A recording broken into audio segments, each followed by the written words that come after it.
Olá, pessoal. Continuando o nosso reta final, a gente vai falar de duas novidades do novo Código de Processo Civil.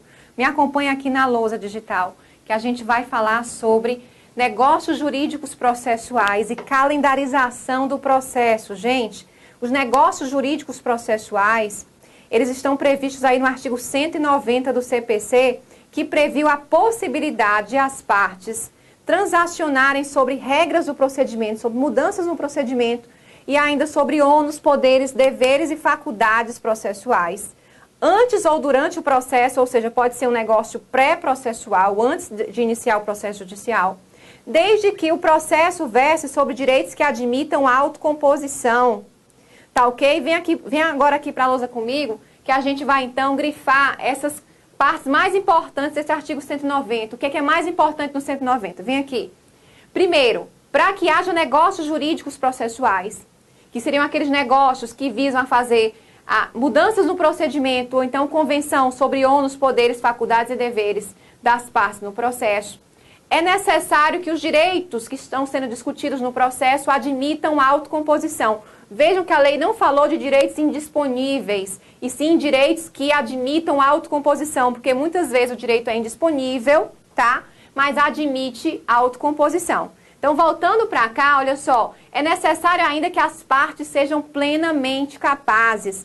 Havendo esses requisitos aqui, é possível, de acordo com o novo código, que haja um negócio jurídico processual. Mas isso é realmente novidade? Gente, se a gente observar direitinho, a gente vai perceber que a cláusula de eleição de foro, que já existia desde o código anterior, é um negócio jurídico processual, porque as partes plenamente capazes poderiam, em contrato, convencionar qual seria o foro competente para julgar aquela ação judicial relativa àquele contrato. Portanto, negócio jurídico processual já estava previsto no código anterior, mas não com essa amplitude do artigo 190. Então, fixem isso aí, voltem agora para a gente aqui na lousa digital, porque a gente vai analisar o parágrafo único, tá?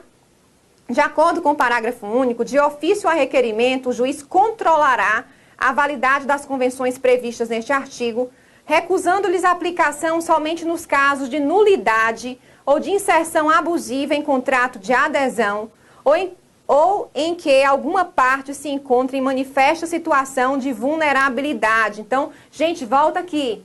Só é possível, portanto, cancelar um negócio jurídico processual se houver uma nulidade nessa cláusula, nesse negócio, ou então se uma parte está numa situação de vulnerabilidade, de hipossuficiência, e aí, nesse caso, o juiz pode verificar que há uma certa situação de desconforto para uma das partes e, com isso, não aceitar o negócio. Existe uma outra forma de negócio processual também, chamada de calendarização do processo. Vem aqui para a lousa comigo para a gente analisar o que seria isso. O que seria a calendarização do processo? O 191 prevê que o juiz e as partes, e aí vejam que não é mais um negócio só entre as partes, o juiz e as partes podem fixar um calendário para a prática dos atos processuais quando for o caso. Por que a lei previu que é necessário que o juiz participe disso aí? Por que é ele que vai convencionar junto com as partes? Porque é o juiz que tem a disponibilidade das datas para a prática desse calendário, ou seja, como é que as partes podem fixar o dia de uma audiência sem saber se a vara vai ter aquele dia disponível? Daí porque é necessário que tudo seja acordado juntamente com o juiz, para que, nesse caso, haja uma disponibilidade do juízo para a prática daquele ato processual. O parágrafo 1º vai prever que há uma vinculação, vejam só, o calendário vincula as partes e o juiz, e os prazos nele previstos somente serão modificados em casos excepcionais devidamente justificados. Portanto, partes e juiz ficam vinculados a essa calendarização, que não deixa de ser um negócio jurídico processual também.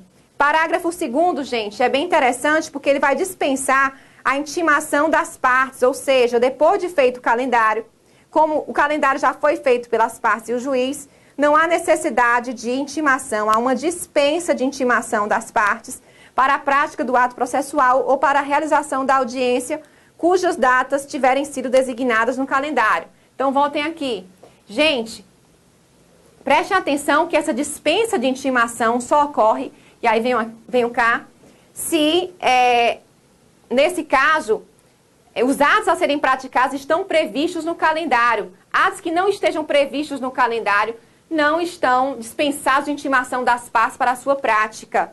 Portanto, audiências e atos que já estejam calendarizados, ou seja, marcados, com data marcada, esses atos não precisam de intimação das partes para que se inicie o prazo e para que haja a data fixada para a sua realização. Tudo certo?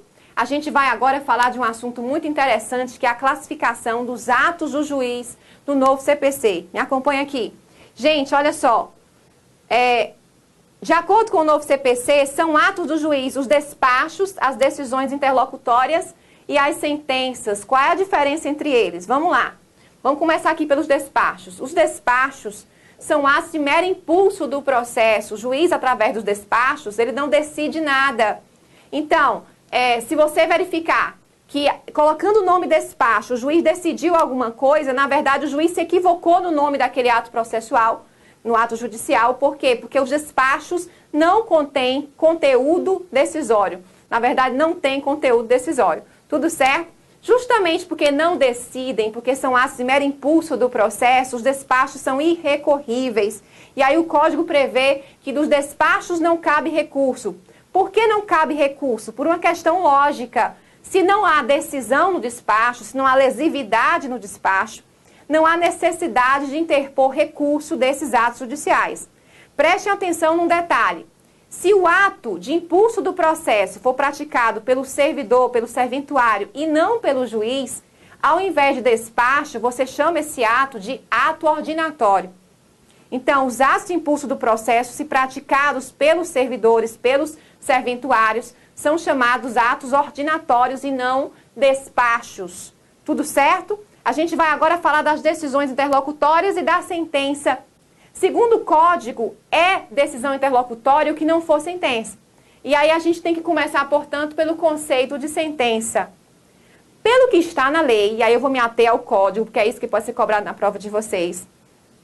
É sentença o ato do juiz que, julgando de acordo com o artigo 485, que é a extinção do processo sem resolução do mérito, ou 487, que é com resolução do mérito, ou seja, tendo esses conteúdos, o 485 ou do 487, põe fim a uma fase do processo, seja a fase de conhecimento, seja a fase de execução.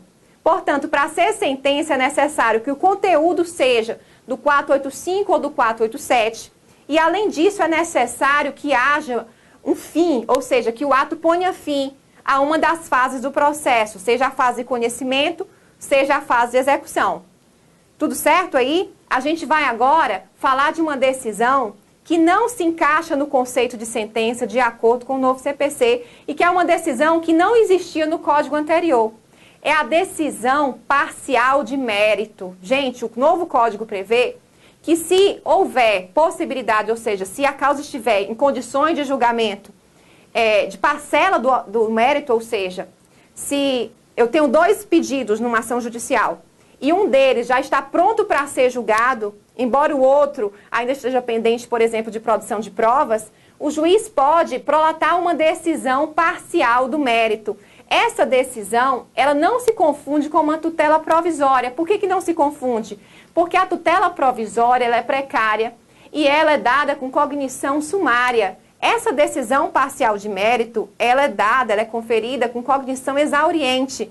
Na verdade, ela é uma decisão definitiva sobre aquela parcela do mérito. E por que essa decisão parcial de mérito, dada antes da sentença, não é sentença? Gente, olha só. Se eu fiz 2 pedidos e um dos pedidos foi julgado antes do outro, porque já estava tudo pronto para o seu julgamento, através da decisão parcial de mérito, resta ainda o julgamento do outro pedido, portanto, nós não temos o fim da fase de conhecimento. A fase de conhecimento só vai terminar quando for prolatada uma sentença que resolva todo o mérito, não só o primeiro pedido. Portanto, a decisão parcial de mérito não se encaixa como sentença, porque ela não põe fim a uma fase do processo, não põe fim à fase de conhecimento. Tudo certo? Então, essa decisão parcial de mérito, apesar de se parecer muito com uma sentença, porque ela julga definitivamente o mérito, ela é recorrível por meio de agravo de instrumento, porque não se encaixa no conceito de sentença, de acordo com o conceito dado pelo Código. Então, Voltando para cá, gente. Então, a sentença seria aquele ato do juiz que tem o conteúdo do artigo 485 ou do 487 e que, além disso, põe fim a uma fase do processo, ou a fase de conhecimento, ou a fase de execução. E as decisões interlocutórias são as demais decisões judiciais, ou seja, tem que ter conteúdo decisório, não se confunde com despacho, que não se enquadram no conceito de sentença. Vejam que o conceito de interlocutória, ele é por exclusão. O que não for despacho e o que não for sentença é decisão interlocutória.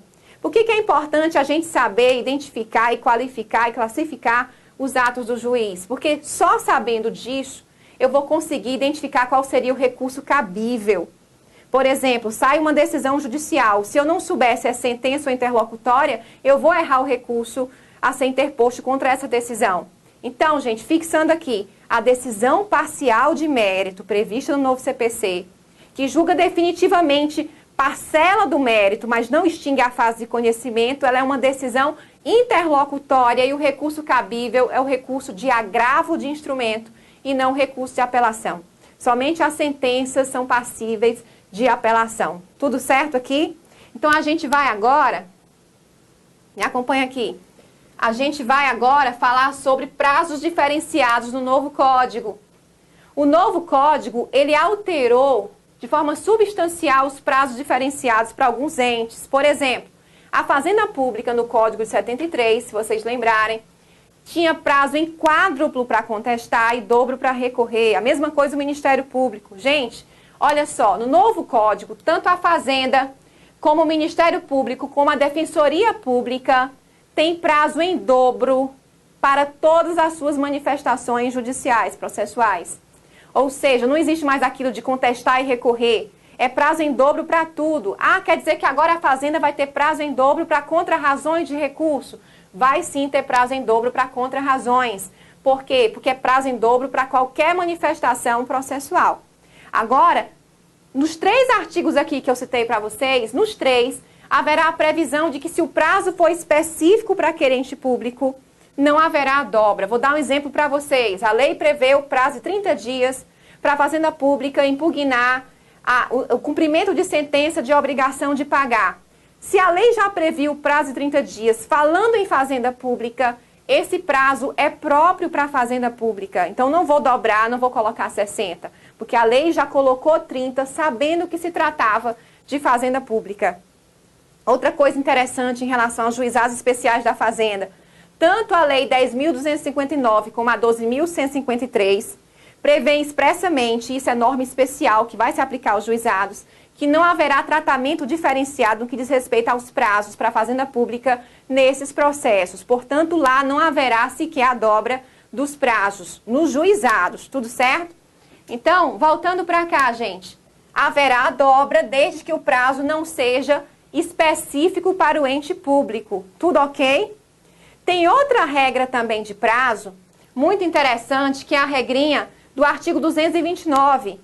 O artigo 229 prevê que haverá prazo em dobro quando houver litisconsortes com diferentes advogados de diferentes escritórios, de escritórios distintos.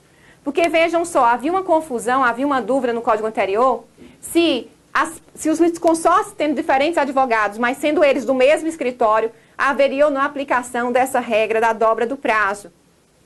O novo CPC deixou claro que se os advogados forem distintos, mas do mesmo escritório, não haverá aplicação dessa regra.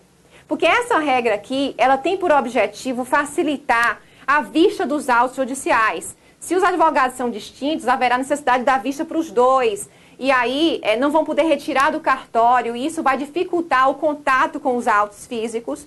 Daí a necessidade de dobrar o prazo. Por causa disso mesmo, se os advogados são do mesmo escritório, não haveria necessidade de você ampliar esse prazo judicial. Mas, enfim, então, para a aplicação do 229, é necessário que os advogados sejam distintos e de escritórios distintos, ou seja, de escritórios diferentes. Tudo ok? Outra coisa, gente, não se aplica essa dobra aqui dos litisconsórcios na seguinte situação. Se só um deles apresenta a defesa. Então, vejam, eram 2 réus, aplicação em tese dessa regra aqui, mas só um deles contestou, só um deles apresentou defesa, não há mais necessidade de dobrar os prazos durante o curso do processo. Outra coisa, não haverá aplicação dessa regra se os autos forem eletrônicos. E qual seria a justificativa de você não aplicar essa regra aqui do 229 nos autos eletrônicos? Vamos lá. Ora, gente, se a regra tem como finalidade facilitar o acesso aos autos, já que havendo advogados distintos, os dois teriam que a vara se deslocar para analisar os autos sem poder fazer carga dos autos, nos autos eletrônicos não existe essa dificuldade, porque qualquer advogado de qualquer das partes, sejam ou não litisconsortes, tem acesso ao processo simplesmente entrando no sistema. Daí a justificativa de não haver a dobra do prazo se os autos forem eletrônicos. Portanto, essa regra aqui só vai se aplicar no caso de autos físicos, que hoje em dia é raridade. Mas, enfim, se os autos forem físicos e os litisconsortes tiverem diferentes advogados de diferentes escritórios, haverá a dobra dos prazos para a prática dos atos processuais. Tudo ok? A gente vai agora iniciar recursos. E eu quero começar recursos falando para vocês de como o novo CPC aplicou em matéria de recursos o princípio da cooperação. Gente, vocês já devem ter ouvido falar que o novo CPC inaugurou no Brasil o modelo cooperativo de processo. O que seria esse modelo cooperativo de processo? Nesse modelo, o juiz e as partes devem cooperar entre si para conseguir um resultado de mérito desse processo, ou seja, um julgamento de mérito. Traz o modelo cooperativo, inclusive, junto com ele, o princípio da primazia do julgamento de mérito. E aí eu vou colocar aqui para vocês alguns dispositivos em matéria de recurso que são uma aplicação prática desse princípio cooperativo, principalmente do juiz em relação às partes. E é importante que o Código tenha previsto isso, porque em matéria de recursos é onde mais se abusava da questão formal do processo, ou seja, da questão da formalidade. Era muito comum que os tribunais deixassem de julgar recursos por questões meramente formais e insignificantes, porque, na verdade, os tribunais se utilizavam desses vícios formais para se defender da quantidade de recursos que recebiam. Inclusive, a doutrina chama isso de jurisprudência defensiva. Os tribunais, para se defender da avalanche de recursos que recebiam, justamente por não ter condições físicas mesmo, estruturais, de julgar esses recursos, começavam a analisar minuciosamente os requisitos formais dos recursos para deixar de julgá-los, ou seja, não priorizavam o julgamento de mérito. E foi isso que o novo CPC tentou combater. Não é possível que um vício pequeno, um vício insignificante no recurso faça com que ele não seja admitido, com que ele não seja conhecido. Vem aqui para o quadro, gente, olha só. O artigo 932, parágrafo único, que trata dos poderes do relator, ele vai prever expressamente que o relator, antes de inadmitir o recurso, ele deve possibilitar que a parte corrija um vício formal desse recurso. E não é só o 932, parágrafo único, que prevê isso. Por exemplo, o 1017, parágrafo 3º, prevê isso expressamente em relação ao agravo de instrumento. Possibilita que, se você esquecer uma cópia obrigatória no agravo, você possa ser intimado para fazer a juntada daquela cópia. Portanto, são vários dispositivos do novo Código que priorizam essa questão da cooperação entre o juiz e as partes, entre os tribunais, entre os relatores e as partes em matéria recursal. Vamos aqui, pessoal. Outra coisa, outro dispositivo que também merece aplauso no novo CPC é a previsão expressa de desnecessidade de você ratificar recurso interposto antes do julgamento dos embargos de declaração. Vou explicar para vocês o que é isso.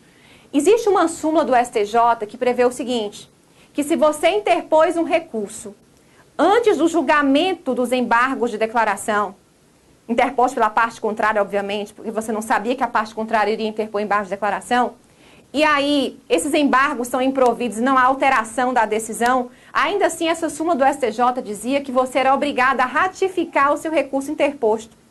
E se você não ratificasse, era como se você tivesse desistido do seu recurso. É uma súmula absurda, realmente jurisprudência defensiva, era o STJ tentando se proteger do número de recursos que ele tinha para julgar, e essa súmula, que é a 418, ela foi expressamente revogada por essa disposição do novo CPC. Tudo ok? Então, não existe mais necessidade de ratificar recurso interposto antes de embargos de declaração, se não houve uma alteração da decisão embargada através desses embargos interpostos pela parte contrária. Então, se não houve alteração da decisão, se os embargos forem providos, o meu recurso está valendo e eu não preciso ratificá-lo. Tudo certo? Vamos aqui. Outra importante alteração em matéria não só recursal, mas relativamente a qualquer aspecto do processo, foi a aceitação dos atos prematuros. Gente, eu não sei se vocês já ouviram falar, mas havia jurisprudência até um dia desses, dizendo que o recurso interposto antes do prazo, ele era considerado intempestivo.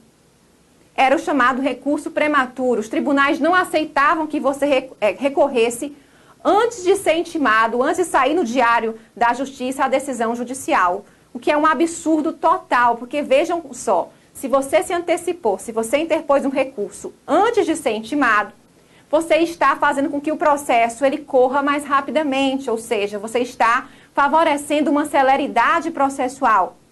Mas os tribunais, naquela ânsia de não julgar recursos, de não aceitar, analisar o mérito dos recursos, criaram a jurisprudência acerca do recurso prematuro. Vários tribunais adotaram essa jurisprudência, inclusive STJ e STF, que recentemente já vem alterando seu entendimento, antes mesmo do novo CPC entrar em vigor, tá? Mas, enfim, foi importante o Código deixar expresso que se você praticar um ato antes do início do prazo, o seu ato ele é tempestivo. Não existe intempestividade na prematuridade. Ou seja, se eu recorri antes de ser intimado, eu estou favorecendo a celeridade processual e o meu recurso é considerado tempestivo. Tudo ok? Essa aqui é a previsão do artigo 218, parágrafo 4º. Gente, olha só, o novo CPC, ele trouxe um novo rol de recursos. E a principal alteração desse rol dos recursos do novo CPC foi a seguinte: não existe mais agravo retido de decisões interlocutórias à primeira instância e não existem mais também os embargos infringentes. Só que o legislador, no lugar dos embargos infringentes, previu um negócio que a doutrina tem chamado de cover dos embargos infringentes. Por que cover? Porque cabe quase que nas mesmas hipóteses em que cabiam os embargos infringentes. Mas não é um recurso, é uma técnica de julgamento. Me acompanha aqui no quadro para a gente analisar esse assunto.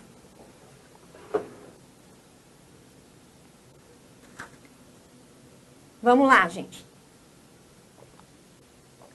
O artigo 942 previu o seguinte: quando o resultado da apelação for não unânime, o julgamento terá prosseguimento em sessão a ser designada com a presença de outros julgadores que serão convocados nos termos previamente definidos no regimento interno, em número suficiente para garantir a possibilidade de inversão do resultado inicial, assegurada às partes e a eventuais terceiros o direito de sustentar oralmente suas razões perante os novos julgadores. Então vejam só os requisitos para aplicação dessa nova técnica de julgamento. Gente, lembrando que não é recurso, é técnica de julgamento. Olha só, gente. No código anterior, que previa os embargos infringentes como recurso, cabia embargos infringentes quando a apelação alterasse a sentença de mérito, ou seja, houvesse uma reforma da sentença de mérito, e essa alteração fosse através de um julgamento não unânime, por maioria.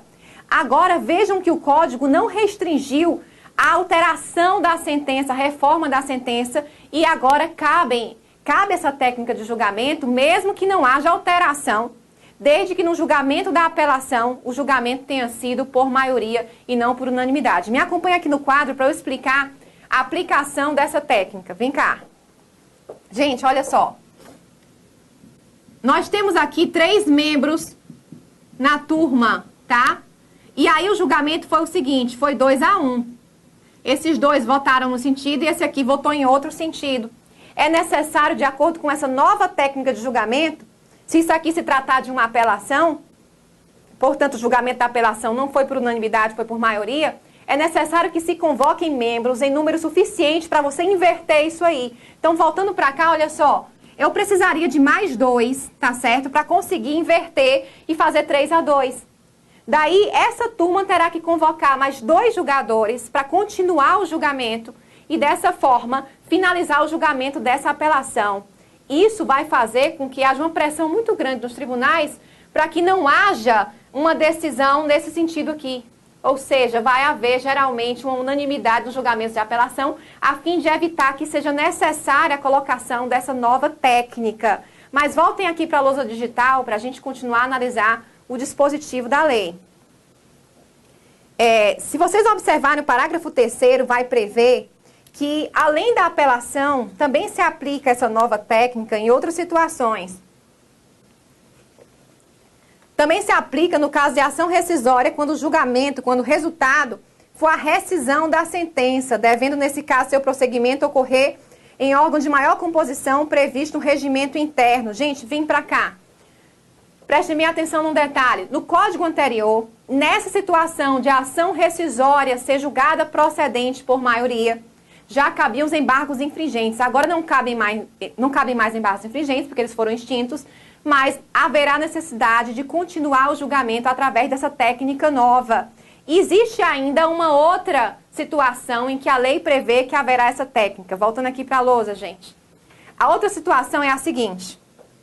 No agravo de instrumento, quando houver reforma da decisão que julgar parcialmente o mérito. Vocês vão lembrar que quando a gente falou aqui dos atos judiciais, eu falei para vocês de uma chamada decisão parcial de mérito, que era uma decisão interlocutória em que o juiz decidia parcialmente o mérito, mas decidia de forma definitiva e não provisória. Não se trata de tutela provisória, e sim de tutela definitiva. Tanto que, se não houver recurso contra essa decisão, haverá o trânsito em julgado da decisão e a execução será definitiva. Pois bem, essa decisão parcial de mérito, por ser decisão interlocutória, ela é passível de agravo de instrumento.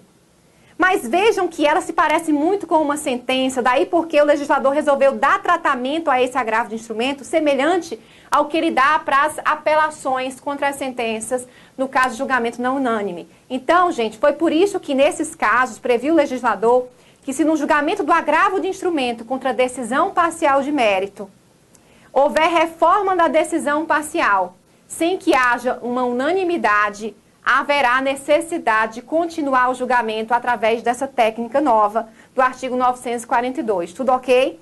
Então, gente, a gente finaliza essa aula com isso. Próxima aula a gente fala mais de recurso. Eu espero vocês daqui a pouquinho. Tudo certo? Até mais!